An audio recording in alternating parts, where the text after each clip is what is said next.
Glad to be here, very happy. What works and what doesn't with ActiveRecord, Tenanted, and SQLite?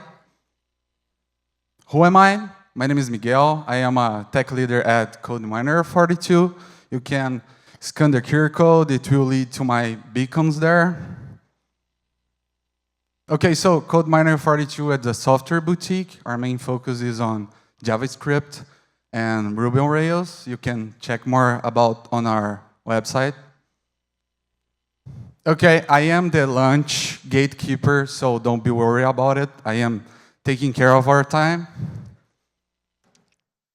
So first things first, please raise your hand if you have a currently Rails 8 version in production today.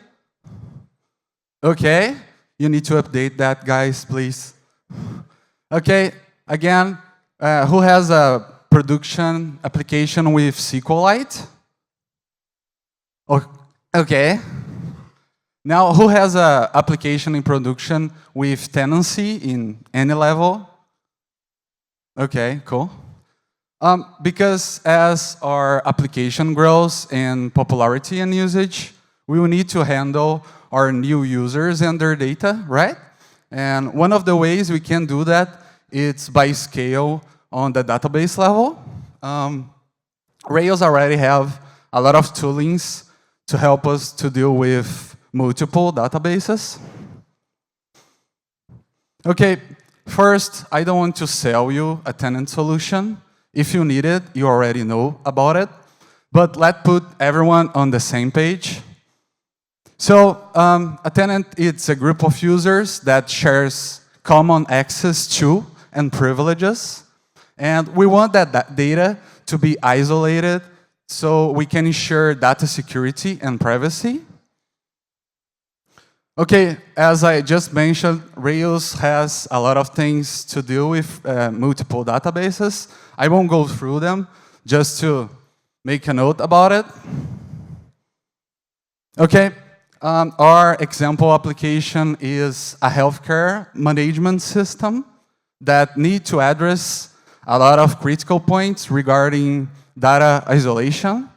You don't need to be worried about the model. I will go through all the main points here. Okay, first, we will use medical practices as the main point to scope our databases. So by a medical practice, I mean a hospital, for example, medical institutions. Okay, with username sessions, I am using the Rails 8 built-in authentication part.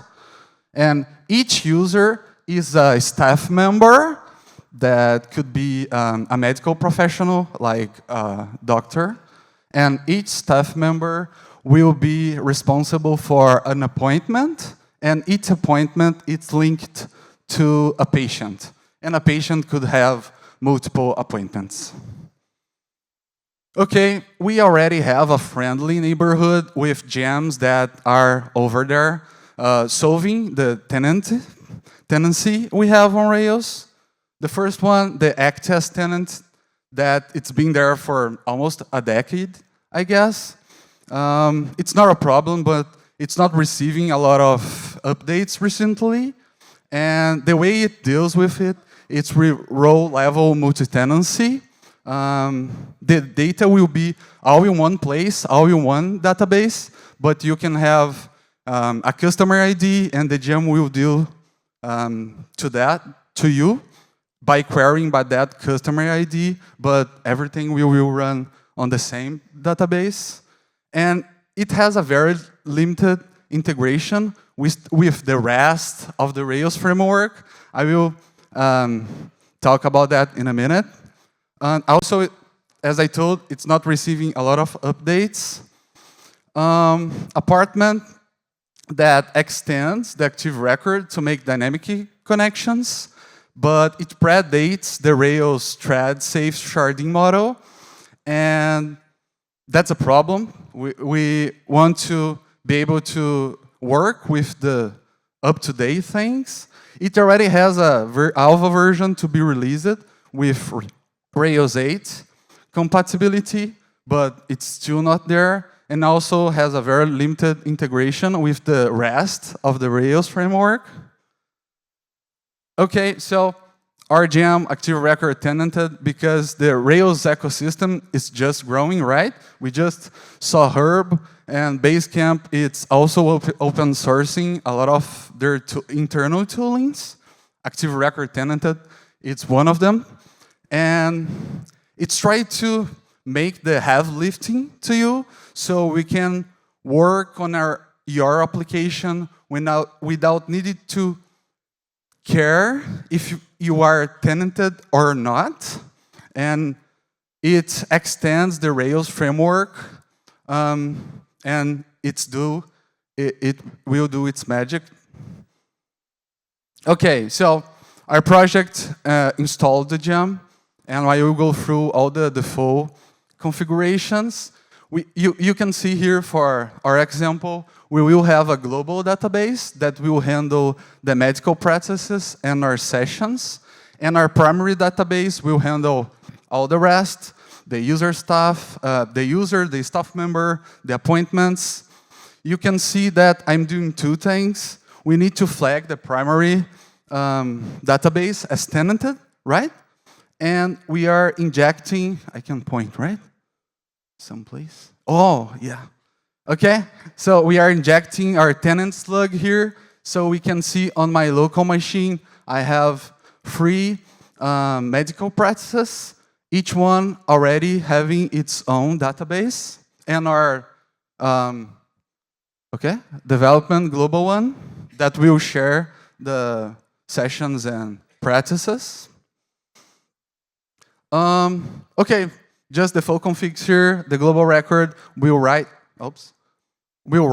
and read from the global database we just set, and our application record that will be the main, the primary abstract class that we will use, and we are flagging as tenanted, pointing to our primary database we just set, and by doing that, all the models we want to have tenanted just need to inherit from the application record model, and it will magically work. One, like I told you, the gem will assume that the model you are using as default is the application record one, but you can override if it makes sense to you. Also, maybe you are already wondering how the gem knows how to resolve to those connections, right? By default, it will resolve by the subdomain requests, but maybe we have a more robust logic. You can just override this middleware and it will work. Okay, sorry about the UI. I didn't want to spend too much time on it, but you can already see that we are connecting in 3 different medical practices, each one on their subdomains. I am on my local machine, but it will work fine on production as well. We are connecting to patients lists, each one only with 2 registers to be easy to show to you that it's already working. Okay, connecting on our Rails console here. One of the things you need to care when you're dealing with multi-tenancy, it's to tell to the system which tenant you want to connect. So here I need to manually set our tenant to Sunset Medical Group. Then I am just fetching all the patients. You can see we have the 2 registers here that are matching with our list. And by purpose, I am using sequential IDs, so I can show to you that the data is not leaking between the databases. And we also can see one extra attribute here that by just inheriting that model, we will have that tenant attribute with the practice slug on our registers. Again, doing the same thing, but for development clinic, you can see the ID 1, it's repeating, right? But we are fine, they are different data. By just doing that those steps, the gem is already dealing with a lot of things to us. And you can see that even having IDs that are the same, we are fetching and we are scoped to the tenant that we needed.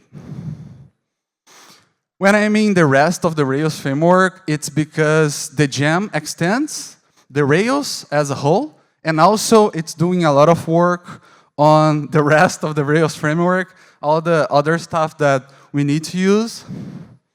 I will go through all of them. So first one, active job. I am using SolidQ as the backend for the active job, just the full configs here. So for our example, we have an appointment reminder to remind our patients about their appointments. And we will perform 12 hours or 24 hours before their appointments. And spoiler alert, but we will send an email to remind them, right? And you can see that we are not passing anything, are just code that we write. We are not caring about the tenant, right? I'm not passing anything. Using missile control UI here, just to be easier to show, you can see that we have the tenant slug here, and the jobs are already scoped. That's it. We don't need to do anything. Okay, second one. The mailer that we just had on a spoiler. Just pointing out that I am grabbing some information from the practice, but that's not related to the tenant itself, right? Because we are using medical practice to be the rule between like splitting our databases, but that's just our business rule. So even that our email doesn't know about the tenant itself. One extra config that we can do is to to inject the tenant slug to our default URLs, because by doing that, when we have link tools on our emails, you can see on this also purple link that the link already have that tenant. So if by any chance you need to send emails with redirects, you need to set that if you are caring about the subdomain, for our case here. Third one, if I am counting right. Okay, so I added one extra model here, a medical record, and we are dealing with attachments. We know that by adding attachments, we will have blobs and variants when needed. Okay, so we have many laboratory results and one X-ray to our medical records, and you can already see that we have, again, that tenant attribute and also the tenant slug being injected on all blobby keys. And by doing that, you can see physically on my machine that all files are being splitted in the tenant scope. That's it. We are good with that. One extra thing, again, that we can do that could sound redundant, and actually it is, it's to inject the tenant on the storage. So we will have extra root paths for each tenant. And I think it's better because we can manage those files better, delete in batches, etc. And also if by any chance the blobby key doesn't work, it doesn't inject here, we have an extra layer here protecting us, right? You can see here the difference. One folder and the tenant slug be injected on the blobby key. Action cable. So one thing you need to do, if by any chance you are overriding the connect method from the action cable, we need to call super, because it's the way the gem knows how to deal with the requests, and for our case, to deal with the subdomains, to connect to the correct WebSockets to create those connections. Okay, we will have appointment channels that will stream for all staff members that are connected. And by doing that, every time an appointment receives some updates, we will broadcast messages of those changes to all staff members that are connected there. But maybe you are asking yourself, when we will talk about global IDs? Because I know that a lot of those tools are using actually global IDs behind, and you are right. Now it's the time. We already know the anatomy from a global ID, right? We have the app name, the model, the record ID, and now the gem is injecting to us the tenant param in the end of all global IDs that are being generated. And by doing that, the active job that I mentioned earlier actually had that tenant param there because it deserializes the global ID and the params there. And for action cable, the same thing. It uses the global ID to generate those unique string connections, now knowing which scope to connect. So even if you have staff and ID number 1, it knows the tenant and we are good. Also, action tests use and we will benefit for it. Also, it deals with 3 kind of errors. If by any chance a global ID has no tenant param, that's a problem. We will raise our error because the global ID was created without a tenanted information. By any chance we are in a connection that has no tenant, that's also a problem. We are trying to locate a tenant record while we are on an untenanted connection. Last one, wrong tenant connection. If by any chance you are trying to use a global ID that has a tenant that it's different from the current tenant, we also need to raise an error because that's also a problem. We don't want to leak data, right? Okay, again, just showing that example because the job actually it's using global ID, serializing that, so that's why the attribute is here, even if we are not pointing that out. And here for that example, broadcasting to a staff, the tenant it's also here, and I can prove to you that it's working. Right on top, we have 2 different connections from 2 staff members from development clinic.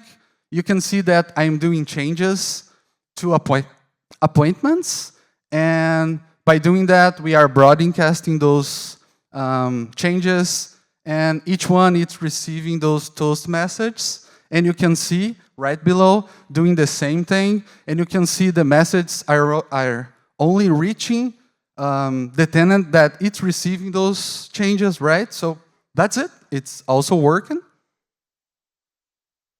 Okay, what is the best part about caching jokes? Anyone? I can tell you this joke twice, but faster. Okay, sorry about that. Are you able to name all the caching types we have on Rails today? I will go through all of them. So first one, we have medical records, and we are caching by that.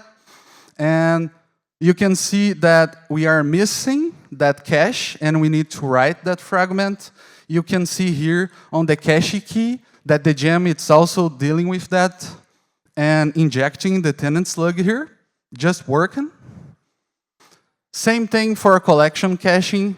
For this example, we have a list of medical records, so we are caching that collection. And for this example, I changed one medical record, so we have 1 hit and 1 miss, and the tenant slug is here. For Russian doll caching, for this example, our outer cache, it's the patient. our inner cache, it's the medical record, right? And when we are doing changes on the medical record, by adding this touch through, I am just saying that each time a medical record receives an update, it will also update the updated ads on the medical record. And you can see here, for this example, I made a change, I went back, the cache is already wrote for the medical record, but for the patient itself, it's not. So we need to write that, 2 hits and 1 miss, and the tenant slug is here, it's also working. Okay, the only one we need to do something, it's actually the low-level caching. For our example, you can see we are building a dashboard with a lot of stuff, and we want to cache that. We need to inject the tenant slug here manually, because the Rails cache, it's a low-level primitive on Rails, and right now the gem, it's not dealing with that. So we need to do that manually, injecting that tenant. For SQL caching, we are good. We have multiple databases, and the cache lives inside each connection with each database, but we have multiples, right? So we are safe. So current limitations, I wrap it up some things that it's good to address. The gem, it's right now on the version 0.6.0. It's only supporting SQLite right now, but it already has 2 open PRs to MySQL and Postgres. You can check it out and also may contribute to that. We have a long list of database tasks that are there. We already have some of them that are already implemented, but it's there. You can check it out and also contribute. Last year, when I was studying and doing some experiments on the gem, I stumbled into this problem.